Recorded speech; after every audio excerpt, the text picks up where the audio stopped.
Hello, everyone. Welcome. Use that chat and let us know where you're tuning in from.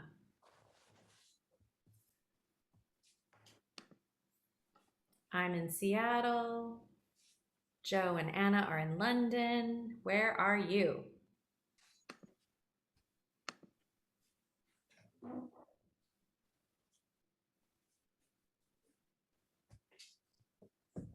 I'll let a few more people get logged in and then we'll get started.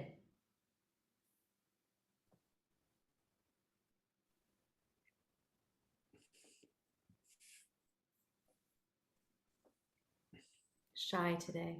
That's okay. All right.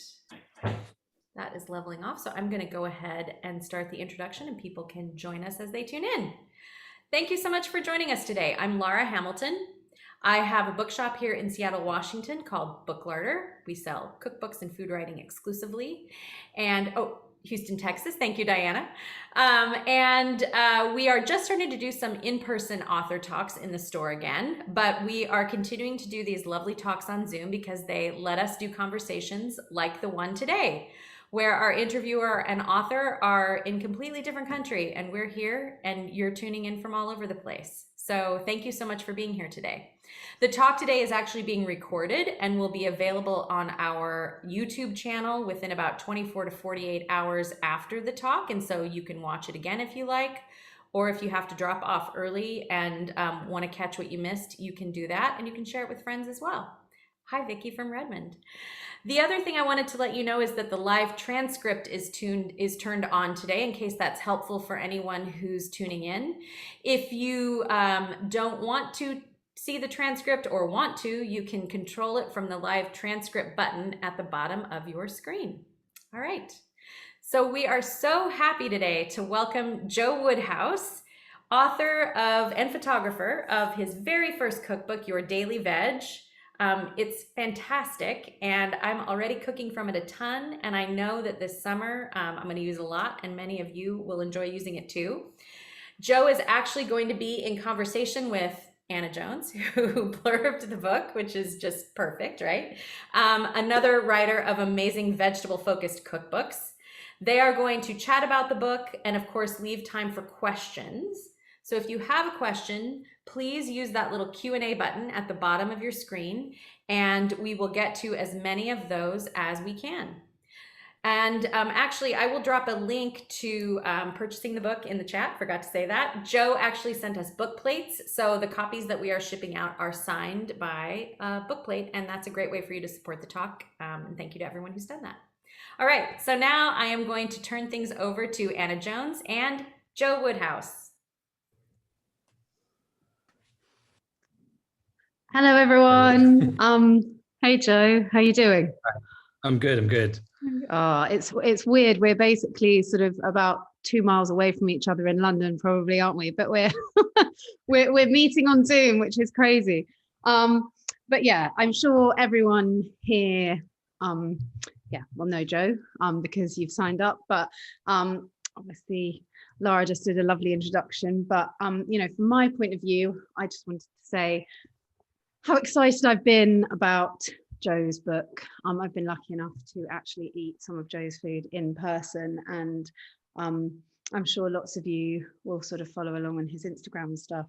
And I think a lot of us have been sort of cheering from the sidelines saying, Joe, when are you going to put this all in a book, for quite a few years now. I know that I've definitely left comments like that on his Instagram, and I've seen lots of other people do it too. So it's one of the books I've been sort of most excited about getting and receiving, and I just think Joe has a brilliant way with food, with words, with kind of being able to communicate vegetable-led food in a just really sort of open, approachable, and not faddy way, which I massively appreciate. So excited to be chatting to you today, Joe, and chatting about this glorious book. Thank you. So yeah, and Joe, I guess you've done all the photos in this book as well, right? Yeah, it was kind of Yeah, it was good. I mean, it was a very good lockdown project. It was quite a fortunate thing to happen quite close to the beginning of the first one, getting the book deal. And so writing and then photographing and cooking and doing, you know, having the kind of time to do it was actually quite nice. And actually going back to having them written down, I've been using it quite a lot to cook from. Yeah, it's quite a good reference point, isn't it? I find that as well. I'm like, oh, how did I make that again? I'm like, oh, I've written it down. That's really useful. It was really good, but I really enjoyed that side of it, where it's like, how do you translate some of it? Because I mean, my way of cooking is quite ready, steady cook. I don't know if that translates across the pond to a cookery show that we have here. Yeah, you're a very instinctive cook. It comes well, across yeah, a little to me. bit. And what do you make out of a few ingredients and kind of try and make dinner out of it? And then, yeah, trying to record that has actually been really nice, and kind of making it so it's usable for other people and isn't, you know, too obscure. But too obscure. And actually, loads of people have been swapping in ingredients or kind of following the prompts of just like whatever you have, you know, use it. And that's the best thing, because that's what you've got. I guess it is something you've been doing for quite a few years, though, isn't it? You've been sort of jotting down your recipes on Instagram, and you know, in a way that I love, actually, in a really informal way, and a really sort of loose and open way. But was it more challenging, sort of trying to write them down in a proper format with grams and, you know, ounces and whatever else? Yeah, I mean, it was a good thing to do because it kind of gave you an understanding. But I don't know, how do you find writing recipes? Sometimes I'm like, boom, if you do it straight away after cooking, done. Otherwise it's like it can take ages.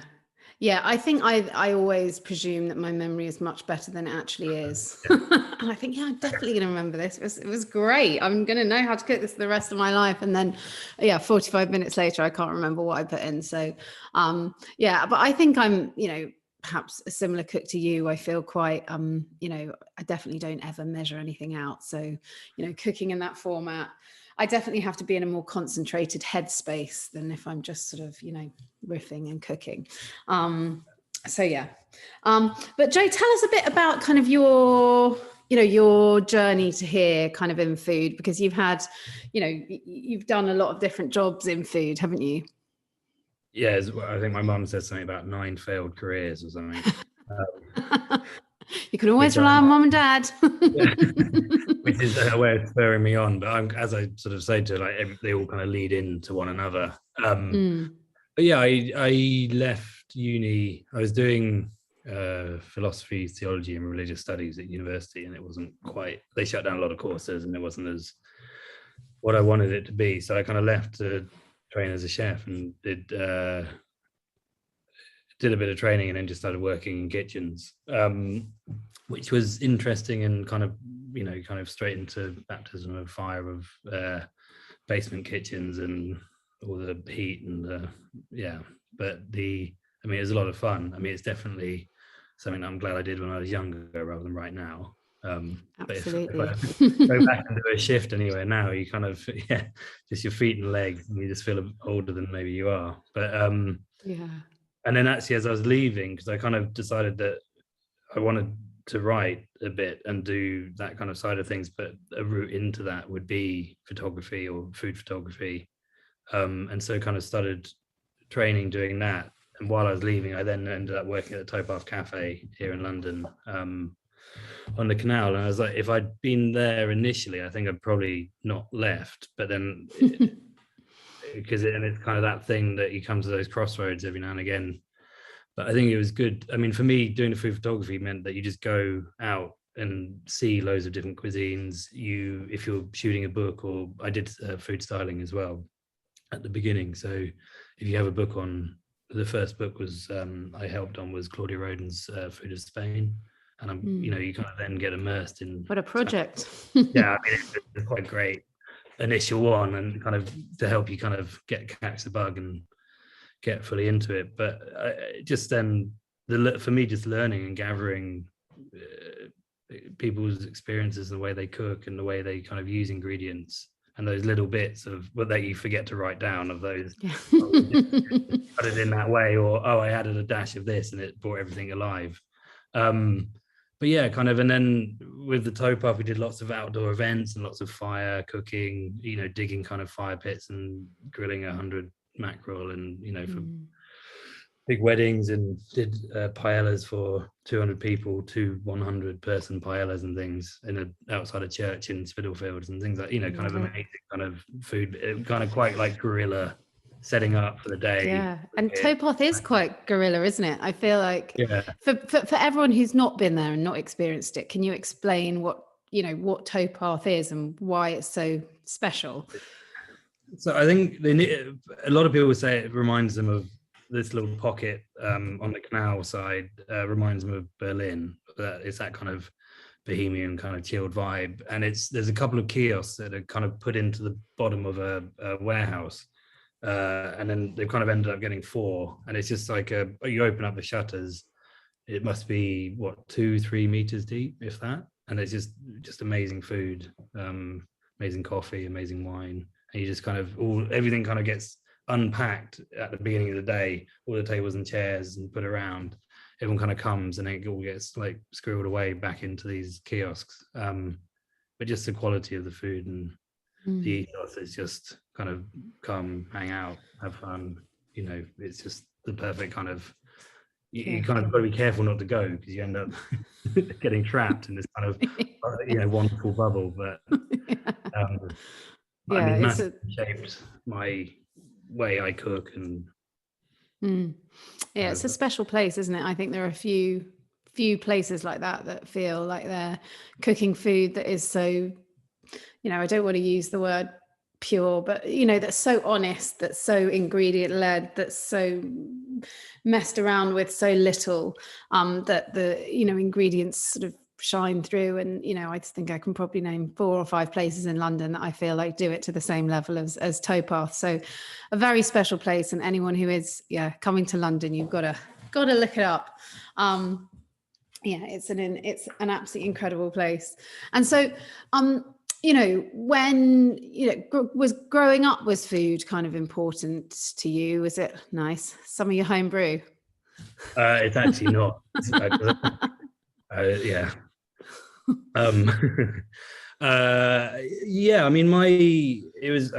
up on a farm. It was all Christmas turkeys and geese and ducks and lots of potatoes and wheat and barley.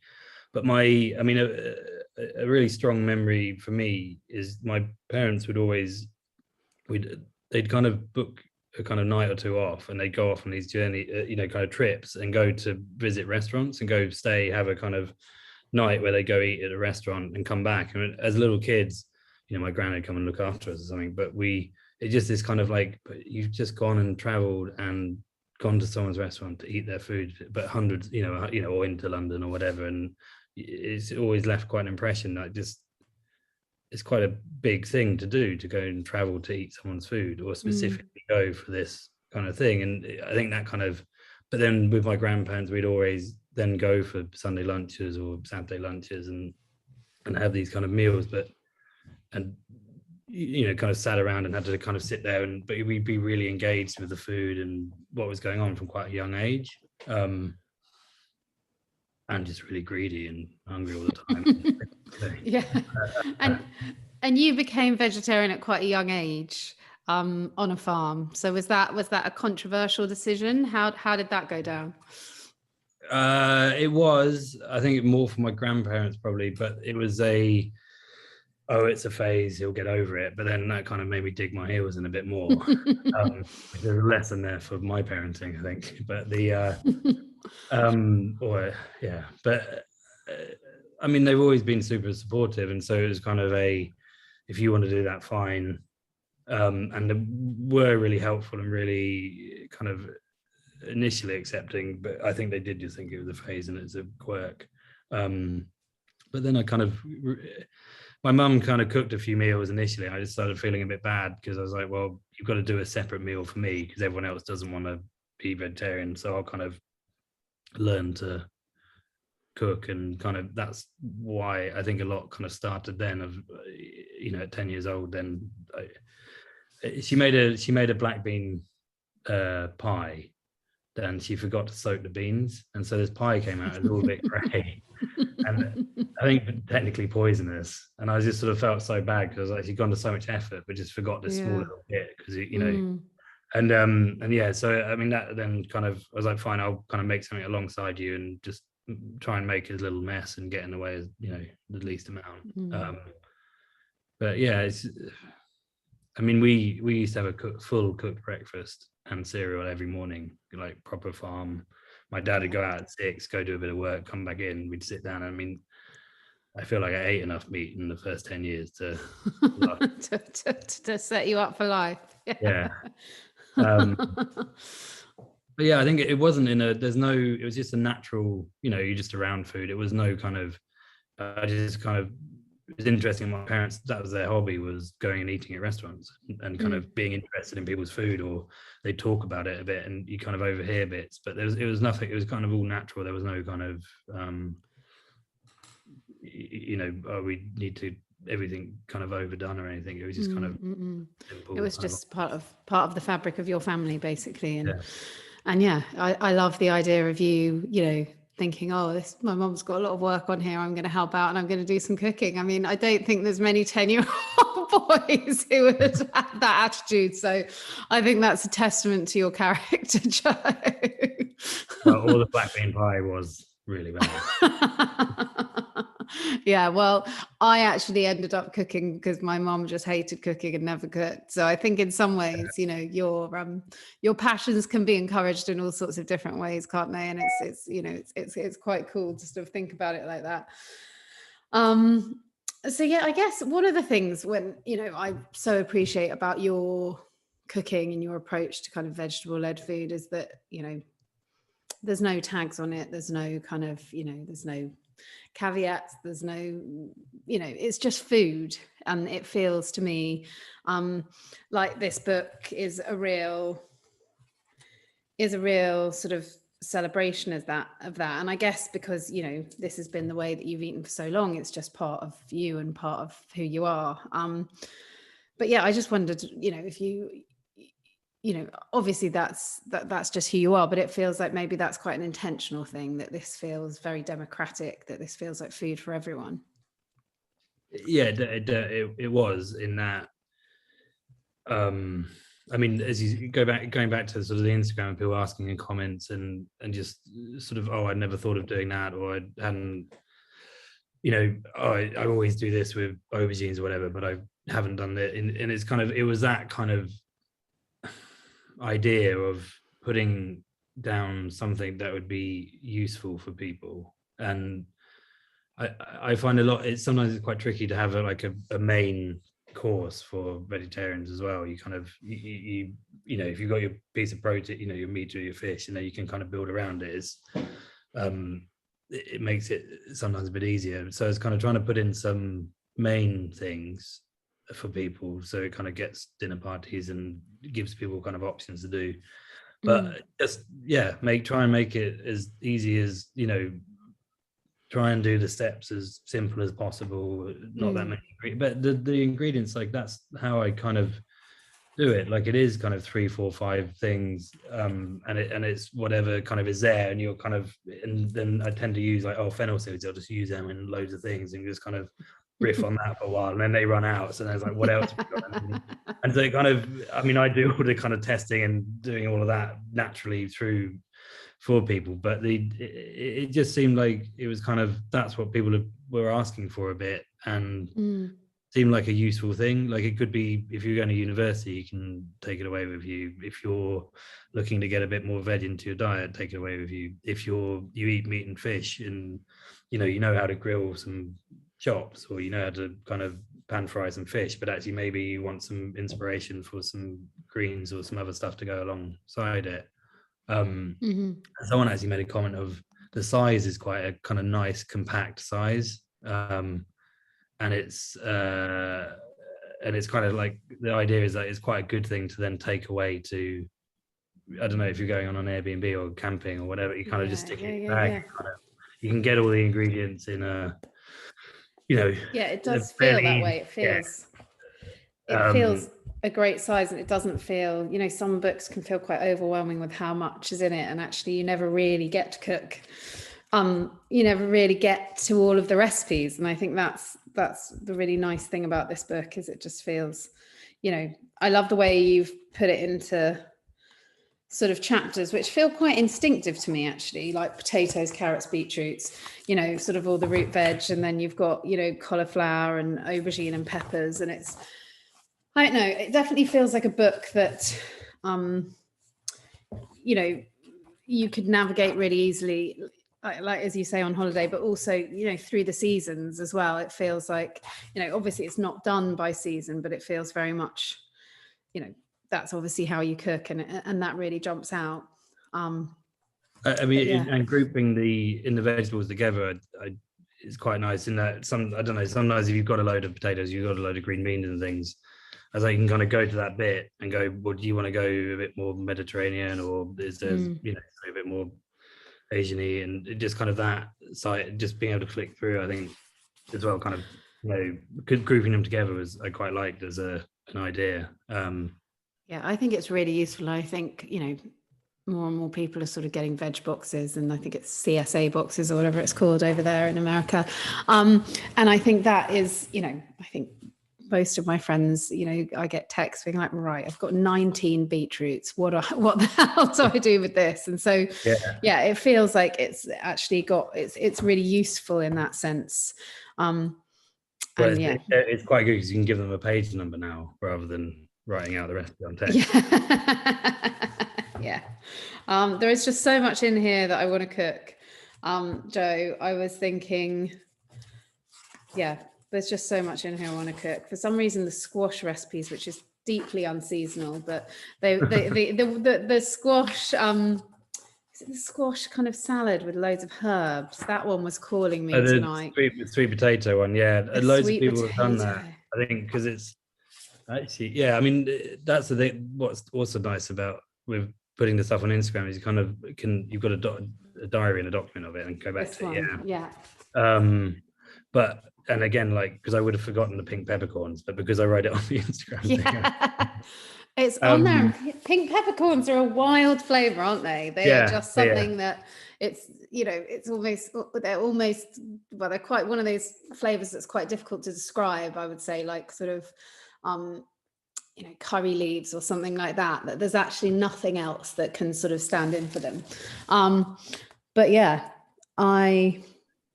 so something like this, how would this recipe have sort of come together in your head? Does it start with the sweet potato? Does it start with the kind of flavor profiles that you kind of want to think about? How does the process work? Yeah, I think it's like with that, all right, I've got a load of sweet potatoes, I know I've got some yogurt, I've got some cucumber, you know, sort of staples that are kind of stuck in the fridge. But it was someone was coming over for lunch, and I kind of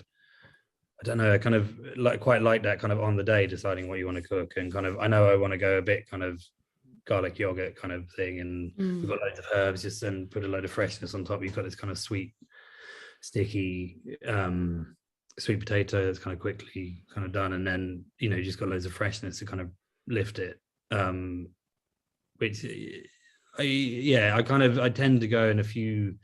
What I'm kind of feeling at the moment is this kind of area, and then a lot of recipes will kind of come about because of that, but then also led by what ingredients have come in and what's you know, what's kind of to hand. But I mean, loads of the time, what was nice as well was quite a lot of people have cooked quite a lot quite quickly, because is that thing of like, oh, I've got a load of sweet potatoes, and that one's been a really popular one that people have done, because you kind of you kind of throw everything on and make it pretty. And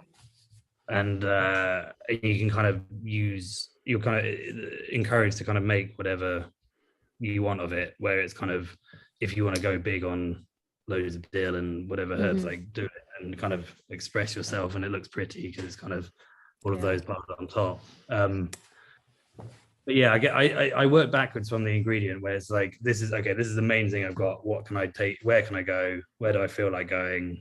And kind of how heavy, how kind of light. most things involve chili. Most things involve. I was trying to make it, balancing it out with sort of for people as well, and kind of someone did. They did one of the salads. Oh no, I used the wrong herb. It's like no, that's just now your version of that salad. Yeah.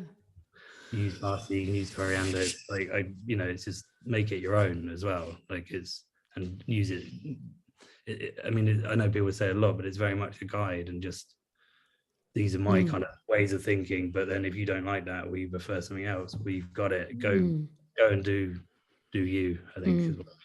Well, that's it, isn't it? I think once people, pick up that knife and chop the first thing, I definitely feel that the recipes are no longer really my recipes. They're whoever has got the knife in their hand, it's their recipes. And it's, I really love that feeling that you're talking about of, riffing and changing. And you don't like dill, I mean, don't use dill. Like, I think it's I love that approach to cooking. And I think encouraging that instinctive, those instinctive reactions in the kitchen, which I think is what makes your food so fantastic, and you've done so well in this book of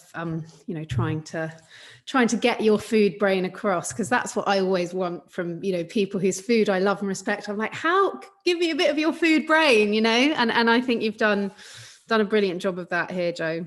Oh, thank you. Yeah, I mean, that was definitely trying to translate, I think, from what's in kind of your head and the way that you approach stuff, because everything just goes so fucking like, it is, and it's like just making it up on the spot a lot, just to kind of, I mean, there's also a lot of things that don't work. Like this is a collection of some things that were on the more positive side.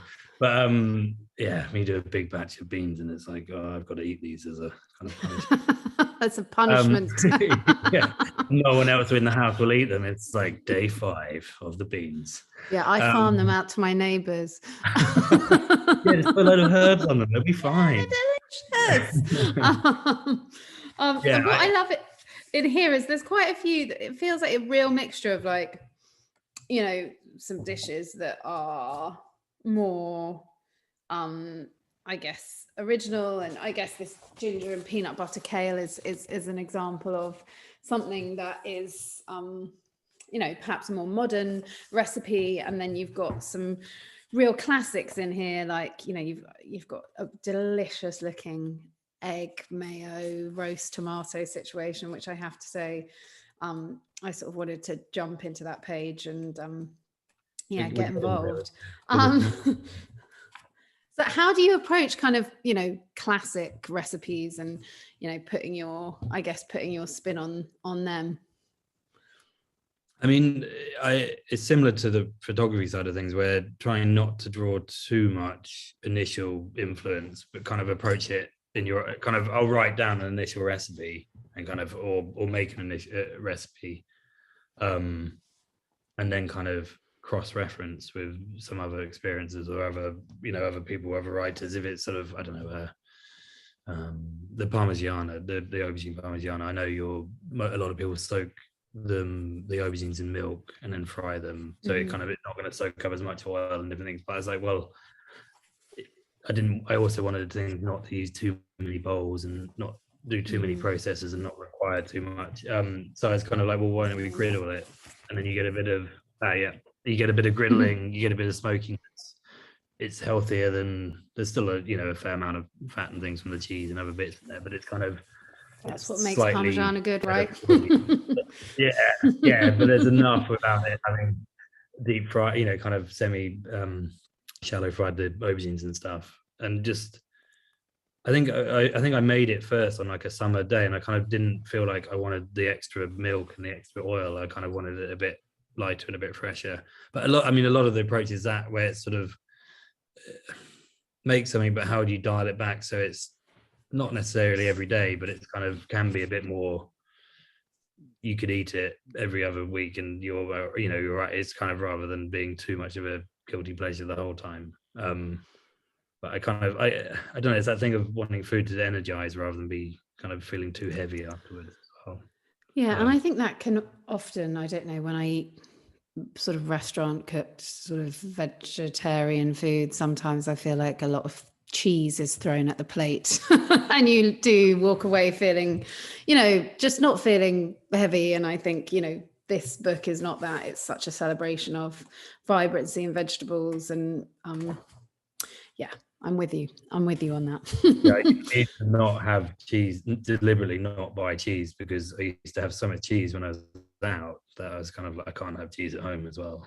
Yeah. I think a lot is coming around now in a lot of vegetables, but yeah, it kind of, you can do, I think it's that keeping in, satiating people, but you can do that through textures and freshness and crunchiness and as well as having fat.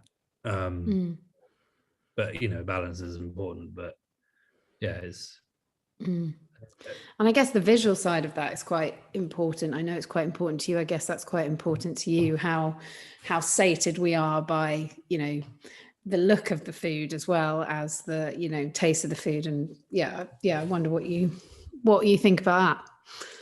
Yeah, I mean, it's I mean, I was thinking the other day about the kind of I should start doing posts on Instagram where you kind of do the plate that there's a nice shot that you put up, and then do a wider one. Have you got like the chaos running around? It's like decimated everywhere. It's like, but you've got this one plate that's really serene and nice, and then it's like But for me, that's what I enjoyed a lot at the restaurants, is like kind of that thinking from, okay, I've got these ingredients, how do I want it to look at the end, or what's the best way to present this, but also if I cut this in this way, will it cook in a different way, and what's the best way then, and kind of playing with all of those elements, and making it look nice, because then it's kind of, I mean, platters and serving plates and things are your friend. I love like just piling stuff down, and then people can kind of help themselves, and you can kind of make one big thing look really pretty and inviting. But I mean, obviously doing the photography side of things as well, it's sort of conveying, you want this, that kind of inviting people to eat and get hungry and want to go out and get the ingredients and cook, and it's trying to translate that across a photo. I find that super fun, kind of doing that, and as a job, and then doing that with Instagram and kind of playing around, and I'll do it with my son standing at the counter and just kind of trying to not get him to put the ice water into the tomatoes on it and different things. But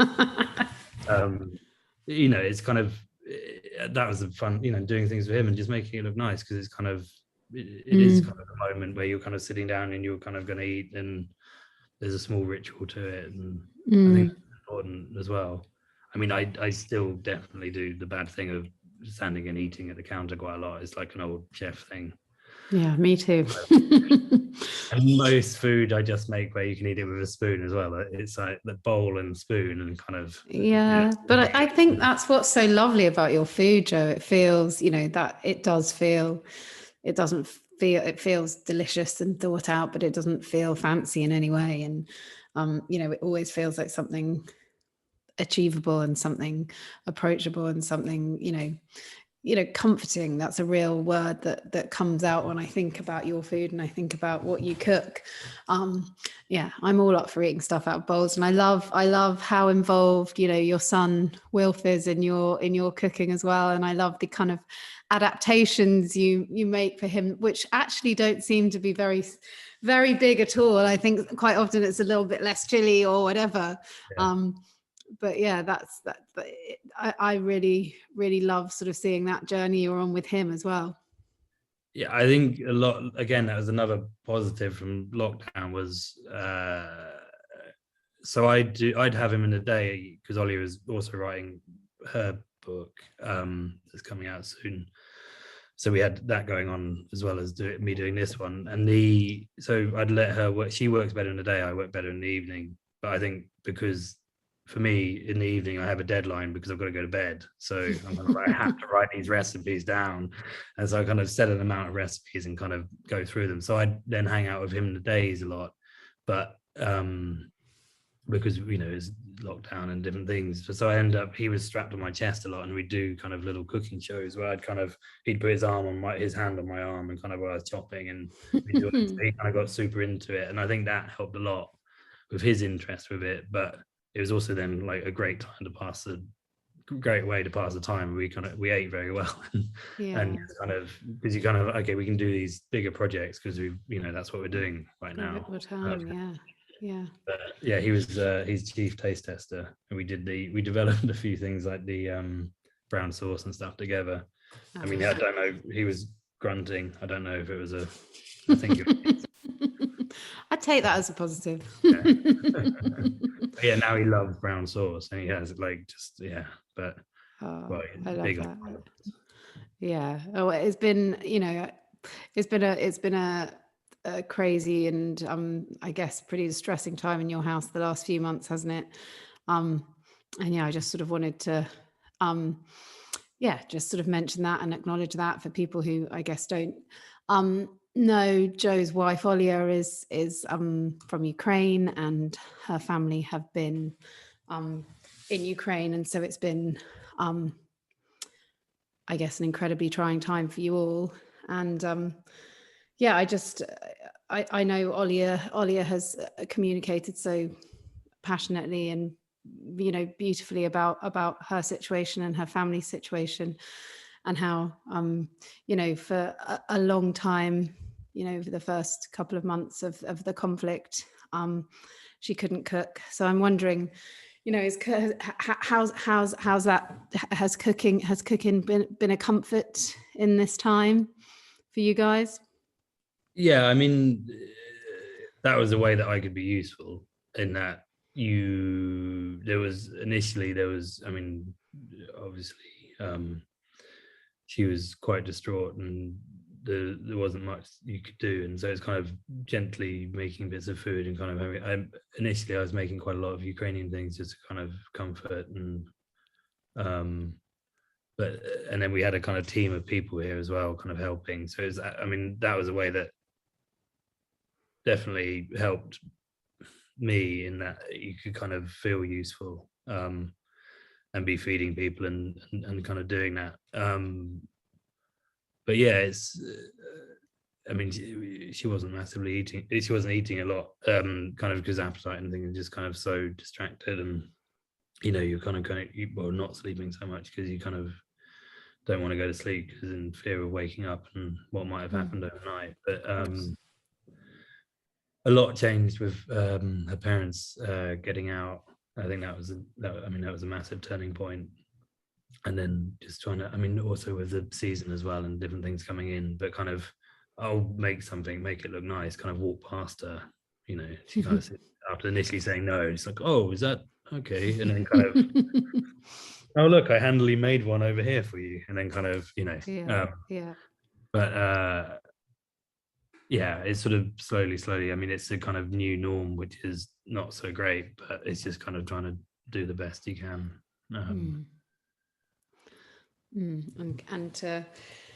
Well, it sounds like a very good way of helping and being of use and being a comfort. So definitely, and that's definitely the way, isn't it?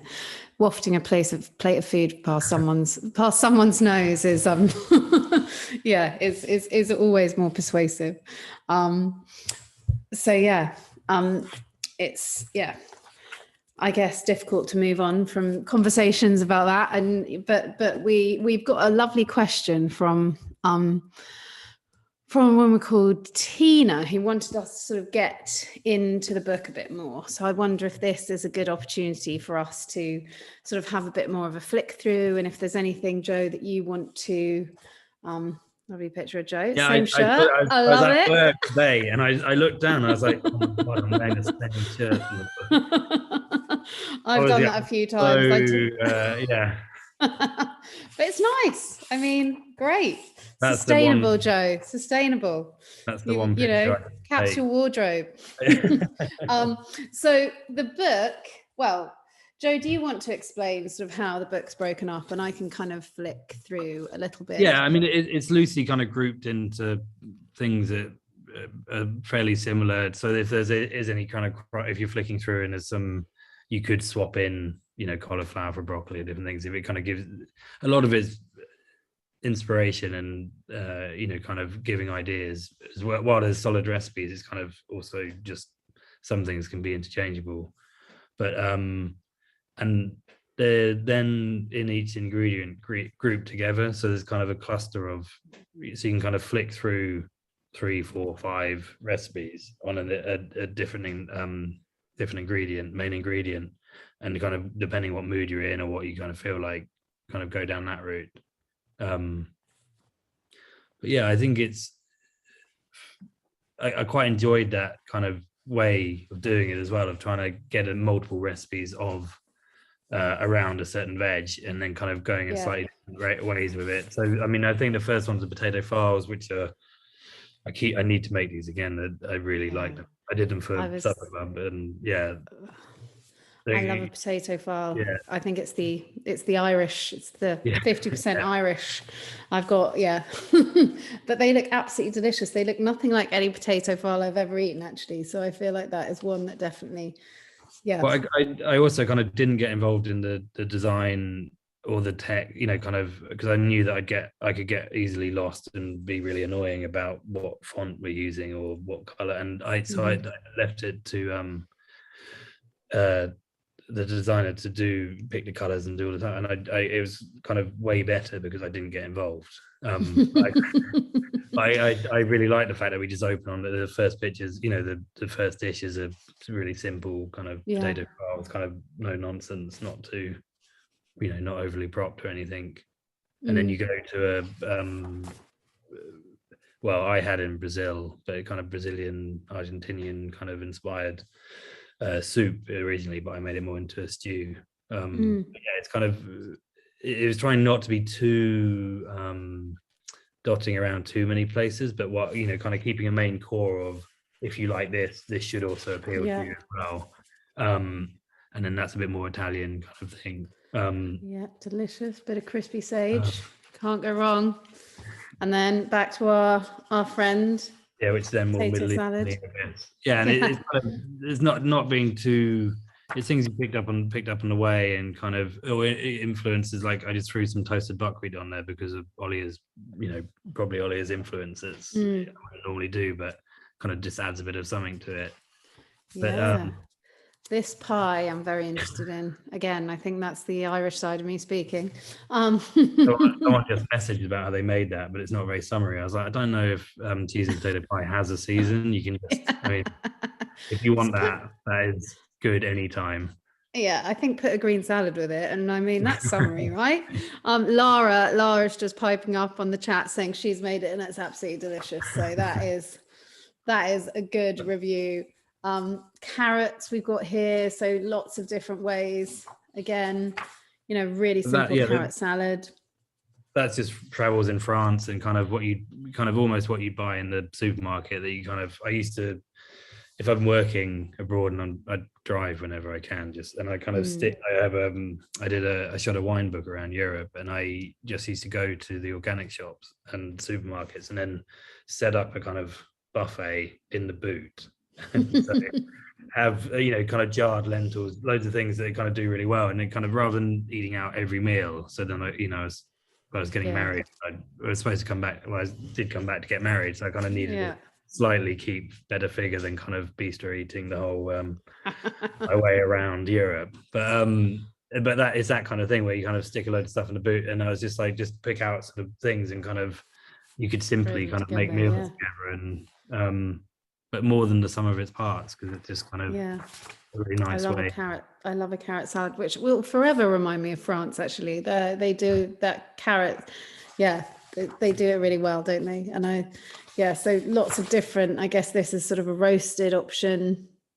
Whole, and also kind of trying to use the vegetables and keep them in whole or bigger chunks, and so they're a bit juicier, kind of keep their integrity a bit more.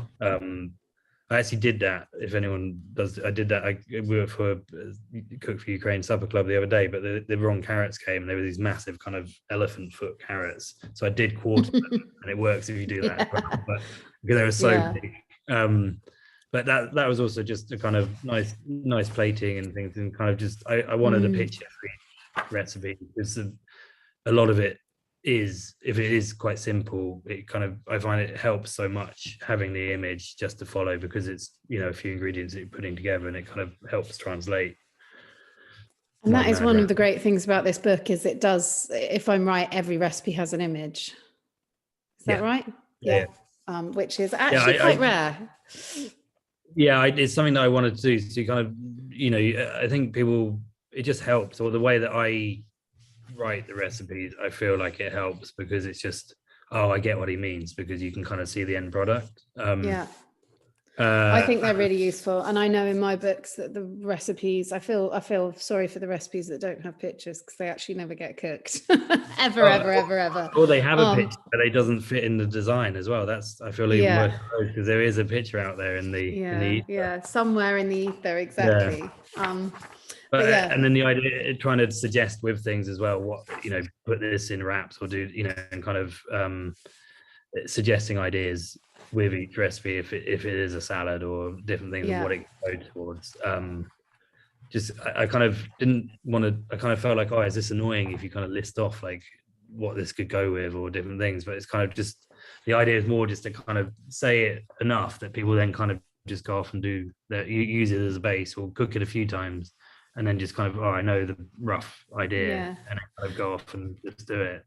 And I think you're right. I think, you know, when it comes to, you know, vegetable centered cooking, I think people do need a bit of an extra helping hand there, because I think we've all, not everyone, but a lot of people have grown up with the kind of sort of meat and 2 veg format. And so, you know, I think people are really up and open for cooking vegetable led food, but sometimes, as you say, people don't exactly know how to put, you know, a whole meal together. So I think the suggestions are so useful, Jo. And I mean, delicious. And just to say to everyone as well, if you've got any questions for Jo, then please pop them in the chat. I mean, it can be about food, it can be about beer, it can be about a couple of Jo's specialist subjects, but I'm sure he has wine. He has many, many more. I can vouch for Jo's great taste in wine. So yeah, do pop some questions in. I have one really quickly, Anna, and I can't put mine in the Q&A. It doesn't let me type in. But you mentioned the whole sort of people are so used to meat and 2 veg, and you both live in sort of mixed diet sort of households. And so I'm sure that a lot of our people who are tuned in are curious about sort of how you balance the meat eaters versus the non-meat eaters, and just how does that work for both of you? I lost connection. Oh, okay. So Lara was saying that we, you know, you live in a house where, you know, this meat, a mixed kind of diet household. So you're vegetarian, Olia eats meat, fish, and how does that kind of balance out, and how does that work? I really enjoy cooking meat and fish because I can't taste it, and it's kind of like a chefy thing of like there's an extra level of challenge to doing it. So I'd do it for different events and things, but the Olia tends to luck out, or everyone lucks out if we're doing a shoot, and because, you know, and there's stuff around, it's just good quality stuff, I'll kind of end up cooking it anyway. But again, I think a lot with the book as well is getting pigeonholed into, oh, it's a vegetarian book. It's not a vegetarian book. It's a book on vegetable cooking, or how to, it's just food. Like, it just happens to not have the meat or fish because you kind of got other books for that. And I don't overthink it, or don't stick it in a, you know, in a way in a section, because there's something kind of for everyone. And it's that kind of approach at home where it's kind of, I'll make a main meal, but then you can easily stick some fish, or, oh, we got some squid, and, you know, Ollie will grill the squid, or I'll do, you know, and it kind of, or, you know, if there's a barbecue going or whatever, but we'll kind of all, I suppose, have a small discussion before, not let too much opinions get involved, and then kind of, you know, but most of the time I'm love kind of running around and doing it, and kind of using my, you know, kind of burning off the energy, kind of doing whatever. So I'm kind of happy to take requests and then fulfill the kind of yeah. I love that. I think yeah, we're a bit of a we're less, I guess, a slightly less mixed household here. But my husband John, who you know, Joe, eats fish, so you know, I'm sometimes cooking that. But I have to say I'm the same. I do sort of enjoy the challenge of cooking something that I'm not going to eat, and you know, I never know exactly how it's going to be. So if my seasoning's on point, I hope it is. But it's sort of 15 years now since I've eaten a piece of meat or fish. So yeah, I'm hoping that my skills are still are still up to it. Yeah, I mean, yeah, it's for me as well. I'm kind of interested in people eating well, and if you choose to eat that, and I've got stuff here left from a you know, I'd rather cook it and someone eat it and it be used, and do it in a, you know, in a kind of nice way. I mean, I remember there was a party that I had at a flat that I used to, that you've been to. I did these boned out lamb shoulders and just kind of cooked them on the barbecue, let them rest. But essentially that was a really small part of the whole spread, because everything else was these big piles of salads and kind of wraps and things. You kind of make your own kind of nice kebabs kind of thing. Was the vibe, but kind of just leave everything out. And it was just like there was a little bit of meat in the corner, but everything else was kind of veggie and whatever. And that was quite a nice representation, kind of, I felt, of, you know, and how your family eats, yeah, and kind of, and but everyone's kind of happy. There's, you know, a little bit of meat, but you kind of don't miss, you know, also not necessarily having. I mean, I get that quite a lot from Oliver's dad, where he sort of suddenly realizes, oh, we've been eating vegetarian for a week. I hadn't realized. But that's kind of, you know. Yeah, that's when you know you're cooking some good food. I think one of the things I always think with you, Joe, that when I've eaten your food is that your seasoning is so on point. And I think that's something that it's really, really difficult to teach and to know unless you've spent hours and hours, you know, with your feet in clogs in a kitchen. But I wonder if you sort of had some tips for people, you know, how you season, you know, when you season, what's important, because I think that for me is one of the things that I've always thought is great about your food. Yeah,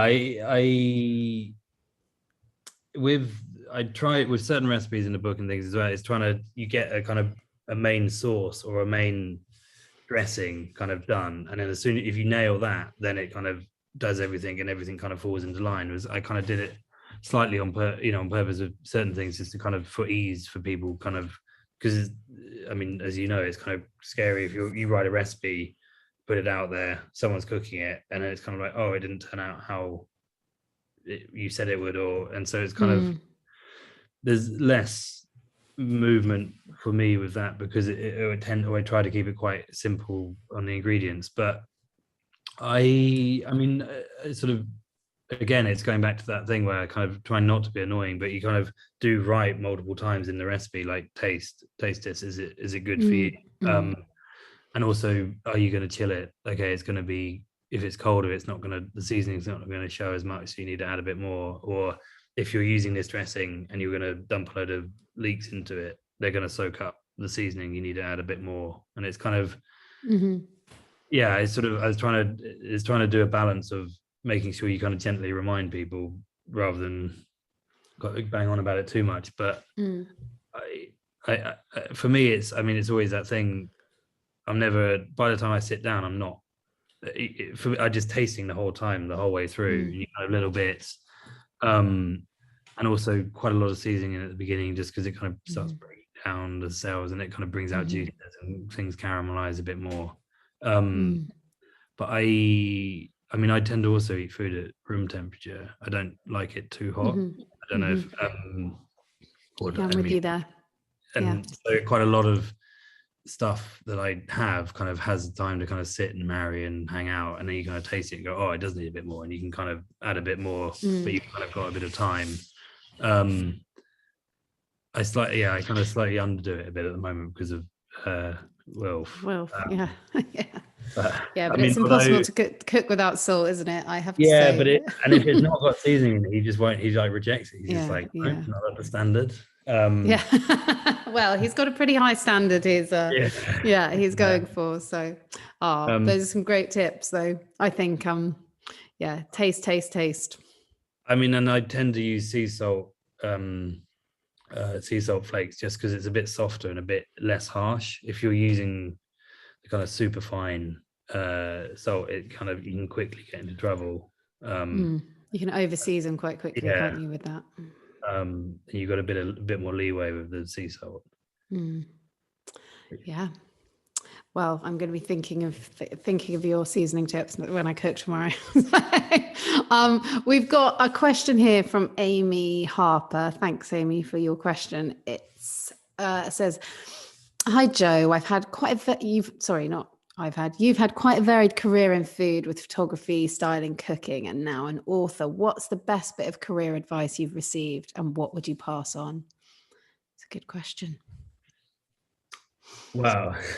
Yeah, one of the best, or one of the ones that I always, and I'm probably only just starting to kind of ease into it now after, I don't know, changing 12, 13, 14 years ago, was when I did an MVQ through work in the kitchen, and I got filmed for like an awards thing afterwards, and there was a freelance film crew filming me in a kitchen kind of for the promo video. And I said, I'm leaving. Well, I think I just left at that point. And I'm going to, go do freelance photography and food styling. And I think it was the cameraman or the sound guy that said to me that, well, make sure that you enjoy your downtime. And I was like, he was like, you will have times, and anyone, you just have kind of, because there's a tendency to work all the time, and you kind of forget that actually being freelance, you have the times where you're not working. Don't stress about not having work. Just actually enjoy not working, which is easier said than done, and it's taken a decade to kind of finally get into that a bit. But it is that's a great piece of advice. That is the advantage, isn't it, of a look after lifestyle. yourself a bit as well. But surround yourself with great, good people that are kind of doing fun things. If there's a cafe or a restaurant or something that you really like, and and you want to get into cooking, or you just knock on a door or ask them, or send in an email, and they always would be up for help and sharing. And kind of, I've generally always had kind of a good response from people where if you're enthusiastic, they see that, and they kind of want that with them as well, kind of thing. And just kind of, I mean, it happened quite naturally, where I just kind of kept emailing a few times, and kind of then ended up working with people that I really wanted to work with, and just, I mean, made yourself indispensable, and kind of running around doing the washing up, and half an ear to the ground. It's like, oh, they're probably running low on milk, I'll go get them, or whatever, being useful, and then kind of getting invited back. I mean, it's the best thing, but also kind of is quite daunting with freelance, where you kind of do work on these projects like daily or weekly, and you kind of do them, and they're kind of mad and fun, but then it kind of drops off, and you kind of have to balance it all out. But I think that's great advice, and I think that that's been my experience as well. I think in general, food people are good people, and whenever I've sort of reached out and asked people that I've respected or wanted to work with, the answer's always been yes. And so I think if there is anyone out there who's interested in working in food, then I think always asking. But I think we've come to the end of our time, Joe. But I'm just going to hold up your book because I love it so much, and I know that these recipes, I can guarantee you, are an absolute promise of deliciousness. I